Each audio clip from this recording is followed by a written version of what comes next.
throw beach towels into the breeze, ease our backs into the sand, close our eyes, and ask the sun to stay out just a little bit longer. And we don't run when the heat gets stronger, we just lather our skin with sunscreen, close our eyes again, and drift off into a silent sleep, knowing we're protected from whatever else the day might bring. This protection is beautiful. She asks me if she's beautiful every Friday night. Standing at the foot of the stairs, she asks me if she looks alright, and if only she could see what I see through my eyes. How the flowers turn their face to her stride, how the rainbow for smiles enough to overcast the skies and tell her she's beautiful.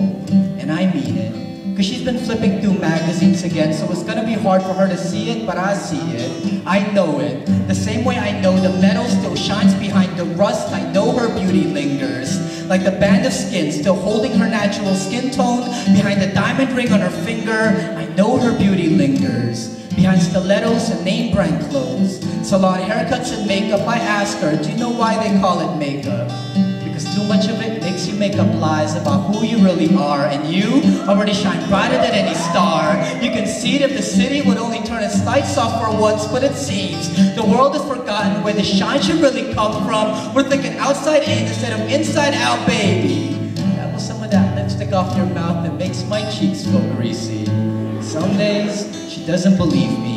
Those days when she's at her worst, when nothing else hurts more than her reflection staring back at her every tear, drips like Chinese torture. Face down in the aftermath, her confidence shattered to a pile of broken mortar. She is left defenseless, while we make battlefields out of skin, silicone and collagen, being buried beneath like landmines. We're recruiting girls as young as 9, putting them through boot camps of crash diets and bulimia, using Revlon for war paint, Gucci for body armor, Coach purses as weapons of mass distribution. Beauty versus vanity, and vanity is slicing beauty up her sternum to expose her flaws for the rest of the world to gawk and laugh at. If you think I'm taking that metaphor a little to the extreme, ask yourselves how many times we've cut down others for not meeting our superficial expectations.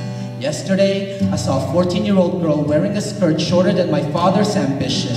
And I can just imagine that while she powders her face in the bathroom, downstairs on the TV, pedophiles are getting caught staring stupid into the hidden cameras of Dayline NBC. I wish I could tell her I'm sorry. I'm sorry we let you down. I promise you can return to slumber parties and gossiping about boys when the world decides to finally come around. I am not self-proclaimed righteous. In fact, I've stared at more cleavage than I can count. But if there's any glimpse of any honesty left in me, then let this poem be the way that honesty should sound. You're beautiful, and I'll repeat it until it saves you, until you learn you can spend an entire lifetime in a bathroom, but it will never compare to how perfect you already are, exactly the way God made you. So let the flowers turn their face to your radiance, let your heartbeat pulsate to your skin, marvel at your magnificence in the mirror, spin then do it again. Beauty is nothing more than confidence, and vanity is nothing more than shackles and love. Love will never equal a man whose knees are scraped with carpet burns